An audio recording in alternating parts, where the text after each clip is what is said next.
Welcome back, everyone, to the second half of day one of Lobby Legends Noblegarden. We've got 8 new players now going to be starting off fresh with 3 more games to play out. And I'm excited for this to start already, Sol, because we had a pretty crazy set of 3 games beforehand with people just dipping into that top 4 at the last possible moment. And I wonder what we're going to see this time around. One thing, I guess, is Naga. But other than that, I'm excited to see how close these players can make it once again. And the other thing is spell. No, wrong format. I mean, kind of still in Battleground. Naga, spell, kind of still works. Yeah, I mean, personally, the number one thing I'm looking for outside of just taking a look at our new field of players, we do have, of course, Dragon in there, who is a former rank 1 holder, I believe, on multiple occasions. Babofat, who has really taken to Lobby Legends like a fish to water, I would say. Both in picking up those ladder finishes on the grind, but then also just being very successful in getting through to these positions overall. And then a few other players I'm excited to be looking at for the first time myself. I think Max 7K was in the previous Lobby Legends as well, right? So we do have a few returning players, kind of what we were talking about at the start of the day, where I expect, this is only the second Lobby Legends so far, but I expect, all these names, all these faces, at least a good chunk of them, I think will become regulars to the Lobby Legends circuit. I have no doubts at all about that. But yeah, I'm excited to get going. Maybe we see a few more beasts than we saw in the last 3 games, as we saw a big lack of them so far. Maybe see if there's any of these, at least either beast comps, or as you were talking about, 6-0's missed potential of being offered Shudder and not having beasts in the game, which obviously is not necessarily about beasts, but involves them very heavily, at least in the early game. Yeah, I think Shudderwalk, as I was just saying to you in the break, I think Shudderwalk with the right types in is the best first place hero in the entire game. If you get Pirates, Naga obviously because they're in automatically, and Beasts thrown in there, the ability to find the tokens for the triples, the swabbies for the tavern discounts, and then obviously the coins from the Naga as well, you can almost, I'd say, reliably, consistently. Obviously, these are dirty words because it doesn't happen every single time. Yeah, but you can consistently get multiple 6-drops on turn 6 with the right tavern setup, and we just haven't really seen that. Zixo being offered it twice with no beasts is just kind of troll overall, but I do think beasts are kind of the missing piece of the puzzle in terms of how this is going to work. We have seen mech lobbies. We haven't seen, in my opinion, players take enough advantage of what mechs can do in this format with Spellcraft, with Cleaves or Amalgadon just being able to get absolutely massive and kind of get extra free divine shields by abusing the magnetic mechanic. We haven't seen that, so I would still like to see that come into play, but I do still personally feel like beasts are the missing piece of the puzzle overall in terms of finding ways to potentially fight back against this. However, here we are again, Raven. Beasts are banned. And already seen multiple players with sets of good heroes. I think it was Barov as Shara for Koyomi, and then we had Rafam and Vol'jin for Dragon there. So multiple players, I would say, having very high tier, being offered more than one high tier hero. But for start off, we are going to check out what Orof is doing on the cat Sottle. Now, how does this hero fare in the current meta? Because it was very different in the buddy meta than it has been in, previous, I guess I'm going to say meta again, of Battlegrounds. Yeah, I mean, my argument will be same as it always has. Some people will tell you it's okay. Some people will tell you it's the worst hero in the game. The truth is somewhere in the middle of that. You're right to point to the buddy meta, because in the buddy meta, they had an extra tool which gave them a little bit of tempo every turn, which was lovely, right? Because the problem with Cat is that you are trying to outlast people who have hero powers with no hero power. And that just doesn't work because they're better than you because they have a hero power and you don't. So the amount of Cat dies first is just very, very high overall. During the buddy meta, you had a tool that gave you a little bit of extra tempo and allowed you to potentially just have bigger boards than your opponent on average. With that taken away, personally, I am not a big Cat fan overall, so I am surprised to see that picked up. There was a Millhouse offered on the other side, which I don't think is necessarily premium with the minion type makeup that we have right now, but was certainly something worth considering. But I can certainly understand that if you're just looking to kick things off off with a first, then maybe Cat is just the thing to go for. If you can outlast those first 2 players, maybe, then you are good to go. Because there is a tendency for players to hit a triple into a 6 and then die in this meta immediately, right? And then die with that 6 drop on their board that you can pick up the next turn. Oh no. The mug of doom. And also I do just want to see, as we see Battlefat obviously take a bit of damage there from Yogg. Max 7k on Yogg. Very nice hero I've found in this meta so far, because yes, you don't specifically get to choose minions for the most part in the early game, but all your minions are just big enough to let you level very comfortably. And if you do hit the good minions, hit the good Naga, it's even better because you're actually just beating out other players who also hit the good stuff. Joining Koyomi here on Ashara. Decent start in terms of tempo, showing 8 on turn 3 is reasonable, I suppose. However, this is a Dragon's Inn lobby, so once again, Koyomi would have been looking for that Chroma Wing start, but has not found it here, so it's just having to do plan B. I do think it's nice to avoid the trap, though. I think I did try this. Obviously, you're very focused on finding those Chroma Wings early, so I did also try just staying on 1 and rolling for Chroma Wing, but I think that does cause you to fall too far behind. I think staying on 1 needs to have an incredibly good reason for doing it in this metagame. I don't think that's enough, so I do like that he's avoiding that bait. He looks at his first shop, probably looks at his second shop as well before the level. If there was no Chroma Wing in either of those 2 shops, you just level up and get on with your life. We are going to see Daryl now, which is not appearing on the overlay, so we apologize about that, but basically the missing space is Daryl. And we're going to see what dancing can be achieved, although it's like a really weird board now with just yeah, it's just a wide board. It's all buffed up a little bit. Yeah, seems good. Yeah, Mech's banned, which cuts some of the reason to stay on 1 for Daryl even a little bit. There is still, of course, Trickster. But I would say Trickster just doesn't really offer as much as it used to with the type of late game boards that you're facing against, because people are either going to go massive Divine Shields or they're going to go with Poison Scam, right? And Trickster loses to both of those things.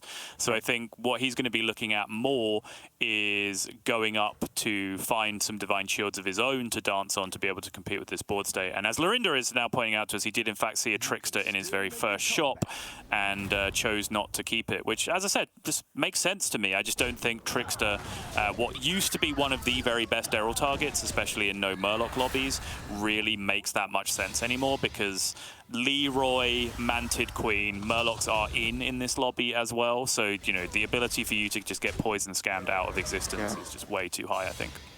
And also just Naga's being probably bigger anyway. Yep. Right.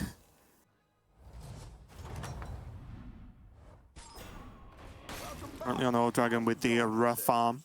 Oh, and I'm about to be in awe at the size of this dragon, Raven. Look at it. It's going to be so big.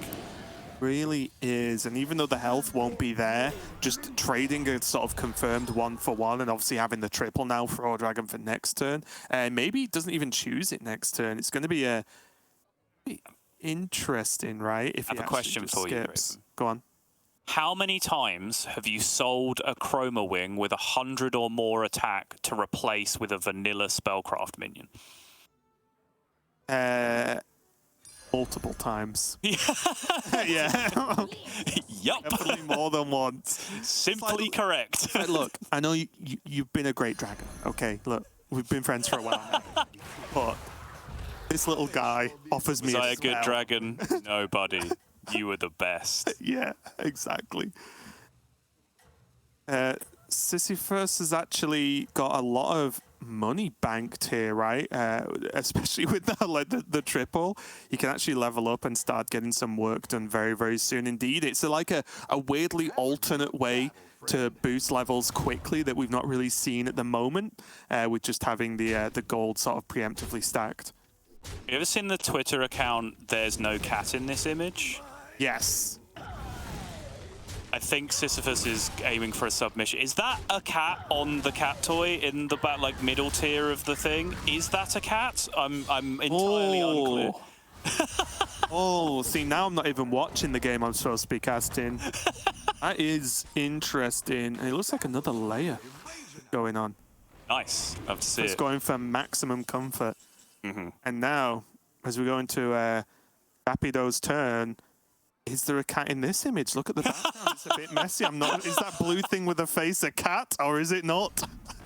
Well, beasts are out, which does limit our possibilities of seeing cats significantly. So as far as I'm aware, no, there is not currently a cat in this image. This is a way more fun game than Battlegrounds. I'm way into this. Yeah, we're going back here. This is interesting. I do want to see what he does here. Yeah, I imagine he's just going to hold and level. Well, sorry. What did he do this turn? Must have leveled, right?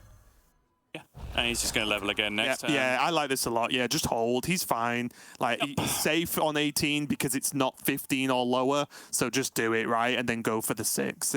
He also has another option of a pair as well if it happens to pop up too in the near future. So there's a chance that even though he's playing the dicey game here of his health going down a little bit, it could pay off massively because we've seen it. As long as you're not dead, and you get to the end game Naga state, you probably then won't die going forward. So, however, I would like to see Sisyphus fight more so than Dragons here because he's the one currently at 18, which means if he loses this fight, he could then be in the position where he takes the extra damage, goes down to below 15, and then can kind of get damage capped out of existence, which is best case scenario for Cat, right? That's that exact scenario I'm talking about, where if he takes damage here, which it looks like is possible, that is a Bronze Warden on the other side of the board, which represents a lot of combat power. So if he takes damage here, he's kind of locked himself into tripling and a 6. So if he then loses the next fight as well, he then hands the Cat that tripled 6 drop that he's worked so hard for, and he is going to take damage here. Yep. Huge. I think there was a way he could have gotten away with a draw there, but just didn't. The trades didn't quite line up, and yeah, drops him down to 11. Now all bets are off for Sisyphus. Matchup RNG here is massive. Gets the Yogg, who, taking a brief look at things, looks very beatable. I'm talking just from Sisyphus's perspective. He will be looking at a Tavern 4 Yogg, who is currently possibly even reading mixed minions, which I think is a very reassuring thing to see from Sisyphus in this position. And boom, there is the Athissa. I think Sisyphus is now, well, now that he's hit the Athissa, he will almost certainly get away with this from this spot because that is way too much spellcraft. That is the full 4 Naga that he can now be buffing up as well. He's in very, very good shape all of a sudden. It looks like he is going to milk some extra value as well. Very rarely seen. I do think that is one of the weaker Naga in the game overall, the milker for the spellcraft, but looks like since that's what Sisyphus has, he's going to lean into it a little bit this time. Yeah, All Dragon is going to be going up against Babafat, and currently Babafat's on like a mixture of pirates and demons here, just the 2 pirate taunts and a selection of demons so far. So the Rafarm hero power won't really pay off for him, which is why I imagine he won't bother pressing it at this point, because guess what? His opponent isn't Naga. Ooh, so this is interesting. When you have Critter Wrangler, which targets you choose to use your spellcrafts on say a lot about your game plan, right? Because you're going to want to use them on the minions that you most likely want to keep, because it's actually getting a permanent buff from the Critter Wrangler at that point. So the fact that the answer to that question for Dragon was the Critter Wrangler there was actually quite interesting in terms of which minion he sees as the biggest like long-term investment in his board state. And I'm 100% agree, actually, because he has no other like scaling other than the Wrangler. So even though it's not the Athissa, it's to me almost the next best thing, right? Because it still gives permanent stats. So I do like that choice overall. This is a Daryl that tripled into a 6. Things have happened here, Raven. This is new. Doesn't want to dance? Doesn't want to dance at all.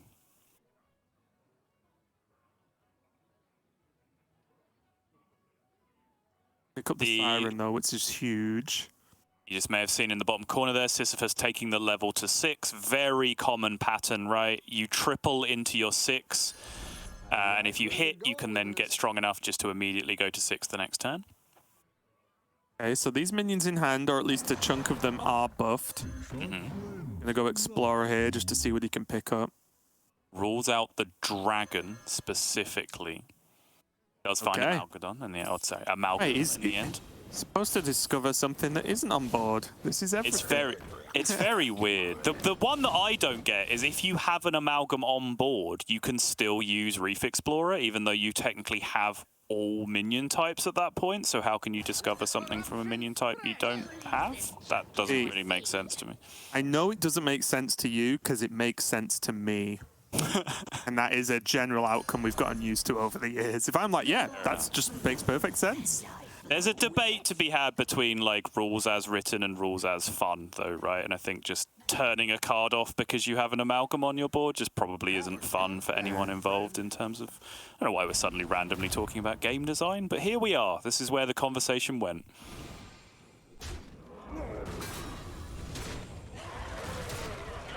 And Sisyphus again, the player that is in the most danger of just dying by the nature of just being on 11 health, but I do think he got there pretty much just in time, right? Any turn later, it just wouldn't be as good. If he whiffed on his Discover, I think he would be in massive problem as well. And there goes Kiyomi on that Ashara, 8th place, as we've mentioned before, right? Oh, even there's Bob to offer some encouragement at the end. He's doing his best. He's like, you got smashed. You got 0 points, but you can try again next game. It's only game number 1 of 3 for this lobby. And that means Orof on Cat is going to find a Discover. Orof has just hard tempoed, as far as I can see from his board state, with a golden lava lurker, which is currently just carrying him through fights. He has Arm of the Empire thrown in there as well, as you can now see. This is one of my favorite tricks of the trade, as Raven and Lorinda will both be able to attest to, getting those arms and then using the taunt spellcraft to be able to pump up a few minions. And Orof has been rewarded here because he's kind of been tempo king so far, winning fights, sitting in first place, and has now been rewarded. I think when he saw Queen Ashara die, his eyes would have gone extra wide as he thought he was about to hit the absolute mother load. But unfortunately, Queen Ashara's board was Lava Lurker, 2 Shoal Commanders, an Amalgam, a Matron, and 2 of the 3-drop demons that I can't remember the name of. I was doing so well there. What's it called? Ones that give you 3 gold. Indeed, 3 gold yeah. demon. 3-drop, 3 gold demon. Yeah. But yeah, at least he got off. At least he got the Shoal Commander, right? Like that. Yeah. You know, it's something here. It does help out his board overall. And now, Daryl's actually going to be facing the Ghost here. So give himself a little bit of time, and being on 2 health, well, guess what you want? It's called time. Very little health preserved on his minions in that fight on the other side, though. We'll see finally if one of these legitimate Naga players has kind of caught up with where Cat is for Orof, and they have. You can see now that Cat will start to bleed. Tempo can only last so long against Naga, and now you take 20 for your trouble.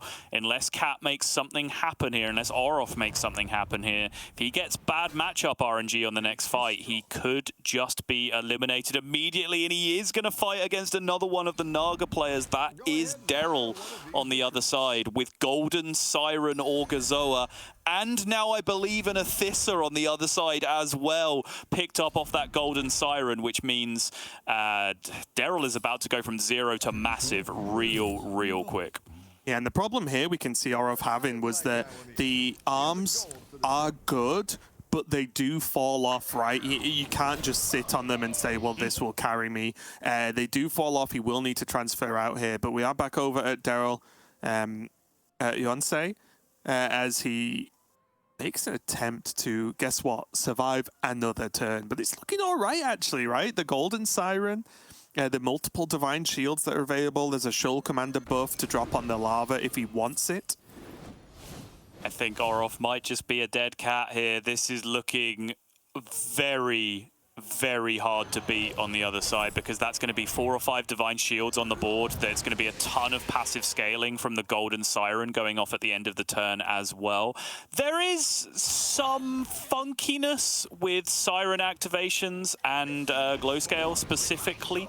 Not entirely sure what's going on there, but regardless, it's going to be a million extra stats dumped on the board at the end of the turn. And I think Cat might just struggle to compete with this, and this could be make or break. I think if Orof survives this fight, he might be in a good spot with the type of player that will start dying soon. But if he goes down here in 7th, having just picked up 1 Shoal Commander for his trouble, then that will not be what he's been looking for. Yeah, I do think as well here. Oh, those trades! The plays. The 5-attack minion just hit the 5 health taunt, and then the Divine Shield Poison murdered the Lava Lurker. Get out of my game. Yeah, it's a really interesting turn as well, because obviously Yonsei is trying to survive. He cannot lose a single fight, or at least for the longest time possible. He actually sold the Shoal Commander to put in the Mantid, and it's one of those plays where I think that only happened because of his health. I think if he was higher, he would have kept the Shoal Commander, started stacking buffs, helped out with Athissa as well. So like, I think that just goes to show that he is playing to survive right now, and already banked at worst a 6th place.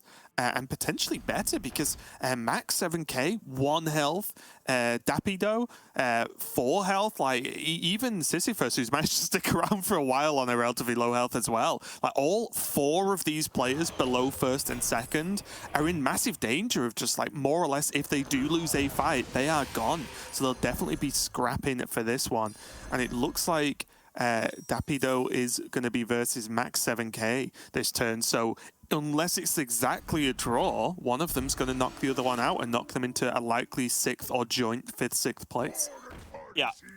I like what Dappy's doing here, is going for the poison scam as heavily as possible. He will look for as many Divine Shields as possible to support this. He does have 1 Divine Shield spellcraft in hand already.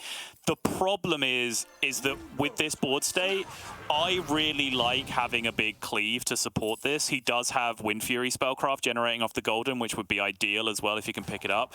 Unfortunately, look at the lobby. No beast, no mechs, right? So finding the actual minion that's going to 2-for-1 or 3-for-1 the opponent is a little bit difficult in this spot, which means you might just be doomed to failure. I like the Void Lord idea. That's just Death Rattle Taunt. We've talked about before how big boards tend to have aggressive Divine Shield minion going first. So by having Void Lord in play, you give yourself the chance to maybe pop 2 Divine Shields off your opponent. But that is just not what the Yogg is showing on the other side. Just love the Ghoul as well here from Max 7k, right? The Ghoul actually knocking off the Divine Shield that the Mantid got. The Mantid does get the double trade anyway, so that is a huge deal. Double Sephing gonna pop off now. Okay. Oh no, the VT! The VT spells death going into the non-poisoned minion, and that means that Yogg is going to be the one to survive here. Dappy goes down, and it's going to be Silas coming out of the lobby. Yogg marches on another day, but it's hard to see a real future in that board on the other side, and there's certainly no real future in this game, at least for Babofat. So that all of those players now eliminated from top 4. We have our top 4 for this particular game. I have watched Babo stream a little bit in this meta. He is frustrated, let's say, at the the way the game pans out right now. Some people are really enjoying just having the sort of linear win condition that you have to play towards. Babo has certainly been letting his frustrations show a little bit on stream, and I do think sometimes can't help but bleed through into its play. However, I will say, the player who I thought had a great mentality to the patch, Bofa, didn't really work out too well for him either in the last round, did it? So. What I will say, though, is what a huge outcome for the likes of Max, Yonsei, and Sisyphus, right? Or Dragon fought Babofat, the 2 strongest, healthiest players, and Or Dragon killed Babo, which boosted all the players that could die if anyone even looks at them funny. Like, boosted them up a whole place for free, which is absolutely insane for this first game here in terms of the points. And Max now continuing to go on this, again, swapping to this poison comp and trying to just do everything he can to just gain 1 extra place, get that 1 extra point, because we've seen an impact, or the level of impact 1 or 2 extra points over the course of 3 games can make. It's the difference between top 4 and not, potentially. Better hire a recruit while Yeah, keeping the ghoul. The ghoul is mandatory here with the amount of divine shield that Naga throw at you on the other side. Leroy follow-up. You do, again, have that problem where if you're going to remove your opponent's divine shields, Leroy isn't as good as it might otherwise be. One of the big strengths of Leroy and why it's sometimes better than a poison minion is it just straight up kills divine shield minions. But you can see with the kind of combat rhythm there, you're always going to get rid of those divine shields first, which means Leroy is just kind of another vanilla poisonous minion at that point, and one-for-one-ing with poison just is never going to get the job done, because at the end of the day, you have to have a ghoul and an acolyte on your board. So if you're one-for-one-ing your opponent, you only get to do it 5 times, as it just doesn't end up working out in that spot. Naga will always be the king in that spot. Poison Scam has to play from behind.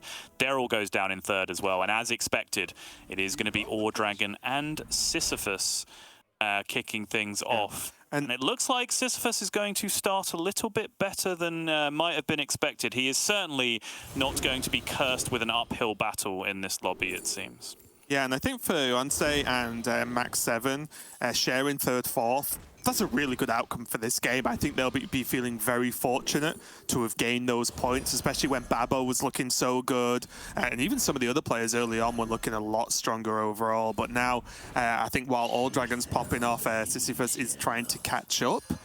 Whether he can catch up is a big question, because he does have, obviously, some pretty heavy scaling Naga. But it looks like the majority of them, or at least half of them, haven't been scaling for that long. There's nothing really huge. There's not multiple divine shields. But, you know, who knows at this point? He might be swapping over to Mantid and Leroy to fill these spots, to just say, yeah, I don't have a lot of scaling Naga, but I do have some insta-kill minions. Certainly a ton of divine shields as well. Is going to throw a divine shield onto the Mantid Queen. There is, of course, the argument that you can have that you can invest that divine shield somewhere else and just, you know, roll the divine shield on Mantid Queen anyway, especially if you're having access to the Wind Fury already. But certainly the safe line here does make a lot of sense with the amount of value he has. An additional divine shield here would only be going on a 24 attack minion anyway. More than that after the passive scaling that we're about to see. 50 odd. After the passive scaling that we're about to see. Oh, so funny. But still, you know, not as impactful as some of these other huge minions. Oh, the cheeky Leroy interaction with a ghoul. It is pain upon pain, that interaction here.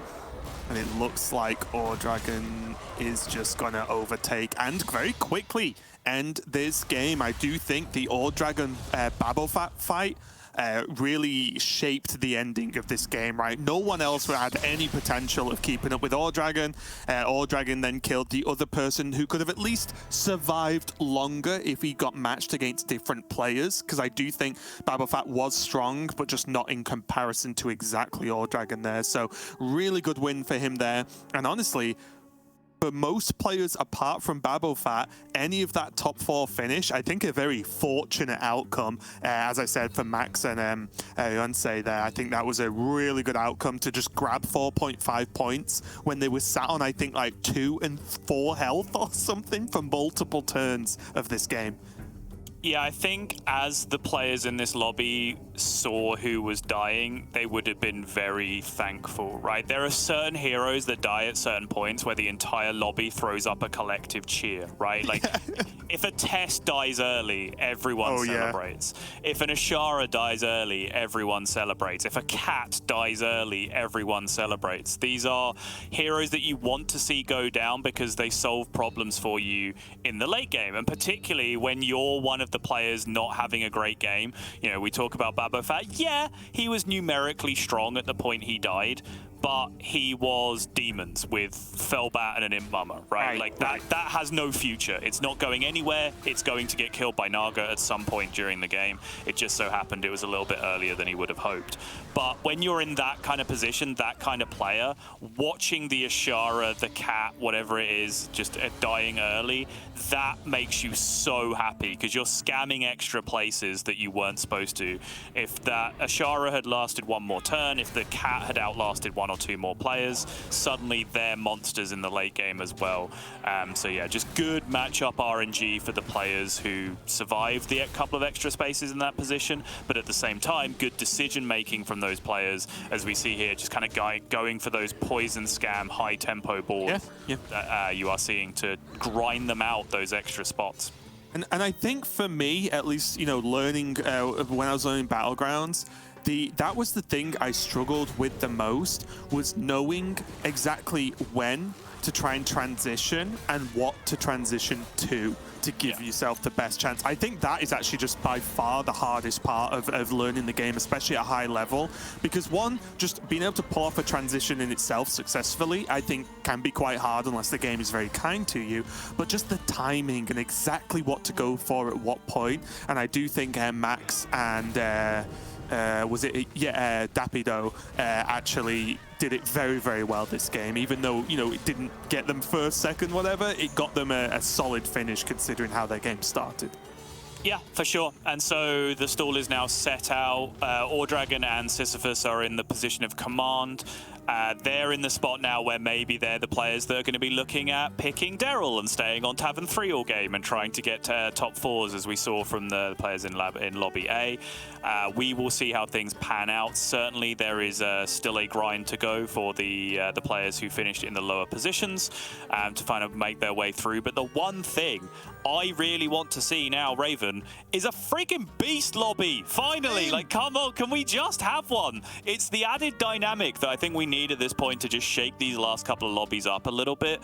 I've talked about Gascoiler and the impact that can have. There's early Mama tempo, of course, that can just murder a few players before they get started. Some people will argue that Leapers is the answer to this meta as well, and that they are the meta breaker.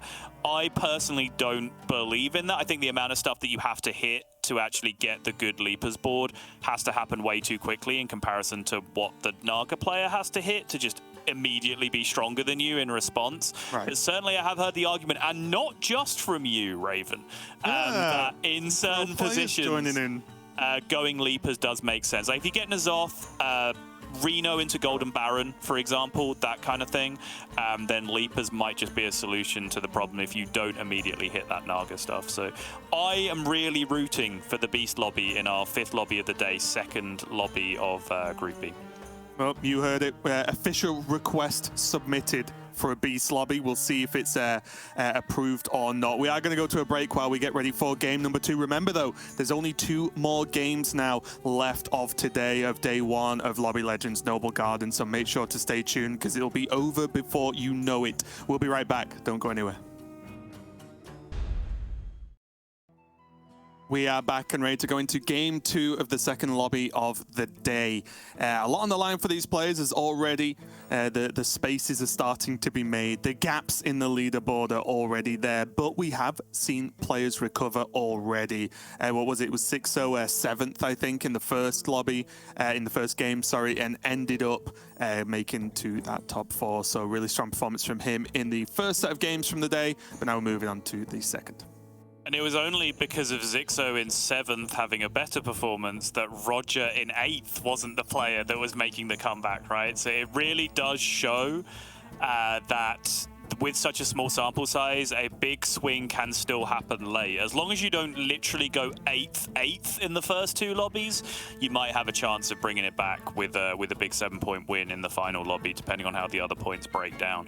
Certainly unlikely, but it can happen, and we got very close to seeing it happen with Roger in that initial grouping. But we are now moving into game number 2. I do think things have broken down in a very interesting way. Happy to see Ordragon doing well in the opening. Sisyphus picking up 6 points as well, and then of course Max Anuense holding on to the split for 4.5. Those are kind of the players in possession as it stands right now. They'll be the players you would imagine looking at the more low-key heroes, right? The ones that can stay quiet, chug along, find those 4th place finishes. But here's the issue, and here's the drum that I keep banging throughout the tournament. What are those heroes? Because to me, the meta's divided into 2 things. You're either going to 6 and you're hitting, and then you can get top 4, or you're not, because 4 players are in the lobby. Like, do you see what I mean? Like, you have to find... You either win or you lose. I mean, it hero does sound selection. like a Ravenism, but it is also very accurate. But the point is, if you are going to be like tempo demons or tempo beasts or whatever, most of the time you are also going to have to hit combat RNG so that you don't, or match up RNG so that you don't fight those power spike players on the power spike turns, so that you can just outlast long enough, as we saw previously, for whoever is absolutely in charge of the lobby to kill the Ashara, to kill the cat, right, before they get rolling. Meanwhile, you're dodging those players and just playing your beasts or your demons or whatever you're doing. If you actually try and go head-to-head with the Naga with one of those strategies, it just doesn't really work, which to me makes the hero choice at the start of the game like actually even more interesting than it would be otherwise, because I think you can boil it down to a formula to an extent, right? When you say, okay, I won the first lobby, cool, top 4 heroes now. And like, this data's out there. You can literally look at charts that tell you how often a hero finishes top 4, right? And what the percentage breakdown of finishes is. So that makes things a little bit more formulaic over time if you want to get into that. When the meta is as polarized as it is right now, I think that question gets harder to answer of like, do I just continue to play the high roll heroes every lobby and just say that on average a high roll hero is going to get top 4 because they're a high roll hero, right? Like, it's a very weird dynamic to get into, I think. I think for me, because I like to simplify things for my own sake more than anything, unless I won the lobby, I think every lobby after that, I would just play to first place. I'd just play to win it. Because you look at these, there's 2 players on 4.5 points, 2 players on 2.5 points, right? And even arguably Sisyphus on 6. I think even at that point, especially because it's lobby 2, I think in lobby 3, you can make a more informed choice. You have a much clearer picture of what the leaderboard looks like, right? But I think for me, unless you're exactly Ore Dragon in this scenario, I would just, and your heroes are nice to you, pick the hero that you can maybe get first place with, because I think that solves a lot of issues going into the 3rd and final game of this set. And I think that's the key. Make those tricky decisions when you see exactly what the leaderboard looks like, when you've got a 1 game amount of points to sort of pilfer, pass out. So I do think that for all these players now, except maybe Ore Dragon, it is just make the best play to try and get first. Go for Naga, do the plays you would play on ladder to just try and get those first places initially. Yes, if you have to bail out and go poison, all of these players are more than capable of making that decision and doing so. But I think overall, play for first until you absolutely know you can't. Yeah, and I'm glad you hit upon that point as well, because I think that's the other factor that you throw in here. When you pick a Galakron or a Shudderwock or a Jandis, something that's able to just mechanically get a ton of 6-drop triples if things line up very well. If the game's not doing well, it's not like a good player's response to that is, oh, well, I guess I just stop trying then and blow up and get 8th, right? Like, you have a plan B. You can bail out, you can take 5s, you can play the tempo more. Like, there's different options that you can take if you recognize that the game is going badly, and that it would be a top 8 if you end up continuing to try and go for the high roll strategy. So there's still kind of that extra layer of security that you can throw into those high roll heroes as well that, I still think they're incredibly valuable.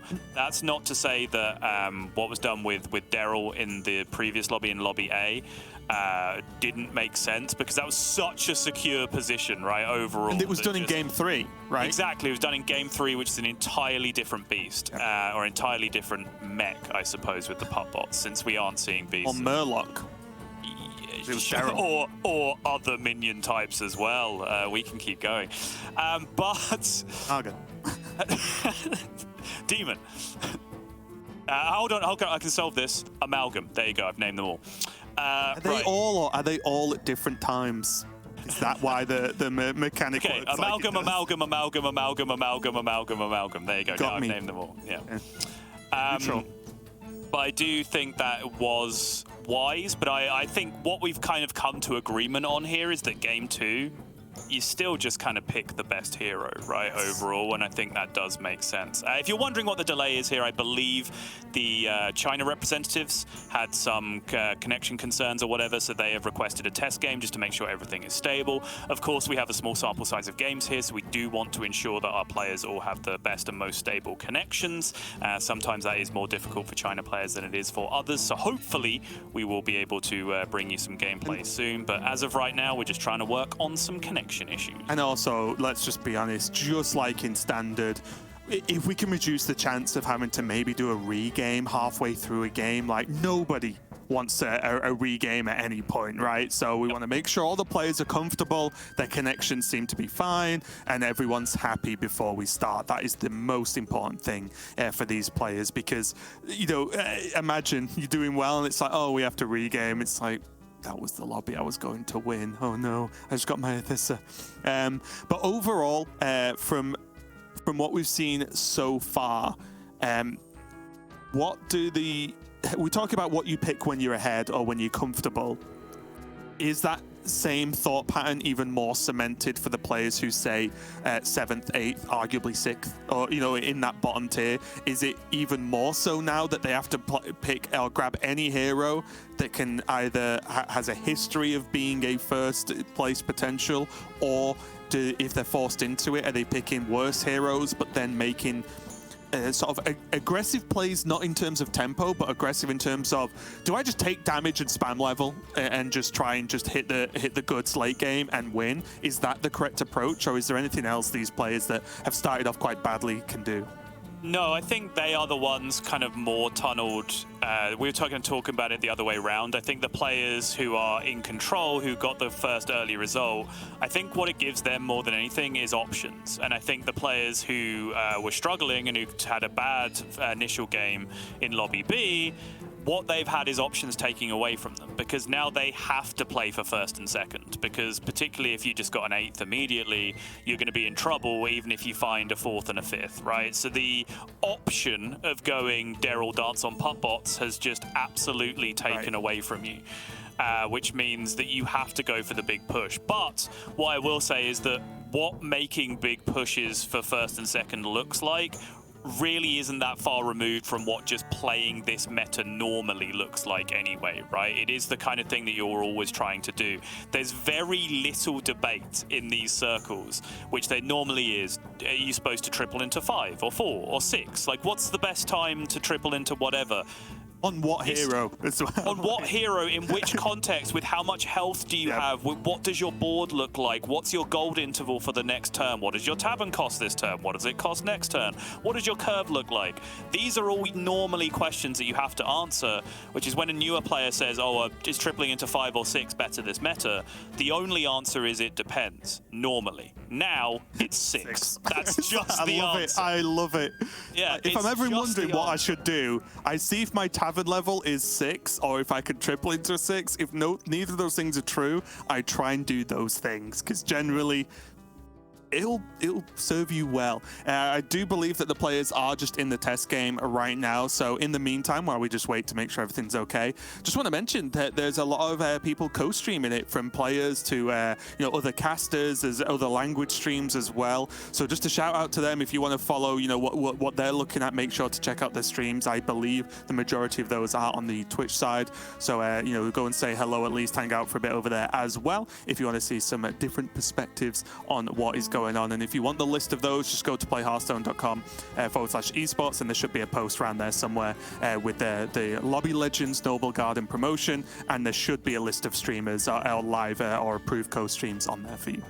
Yeah, and I do think that honestly that's one of the best initiatives that this whole program has gone with. Obviously, just seeing Battlegrounds as part of the official HS Esports competitive ecosystem is great.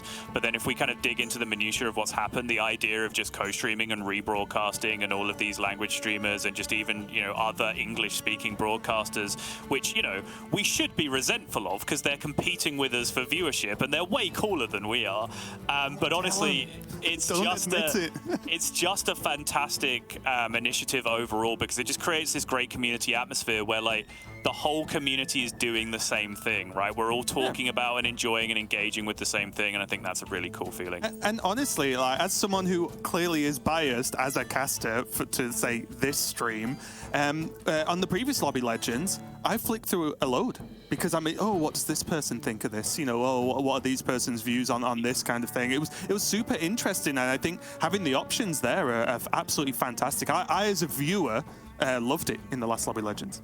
See, I don't mind that because that's just a slight on Gia and Slissa. Because no matter where you go, you were seeing my work. You couldn't get away from that. I'm still controlling what everyone was watching in that tournament. So the only thing you were escaping was the casters.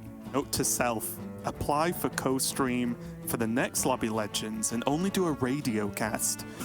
And then Sol can't brag like this. So good plan overall. We're just going to have a look. Okay, yeah, we're just going to make sure the connection issues are sorted. So we do apologize for the delay, of course, but I do feel like we are zipping through today anyway. We're going to go to a very quick break. We want to make 100% sure that all the players are comfortable. So don't go anywhere. We'll be right back to continue game number 2.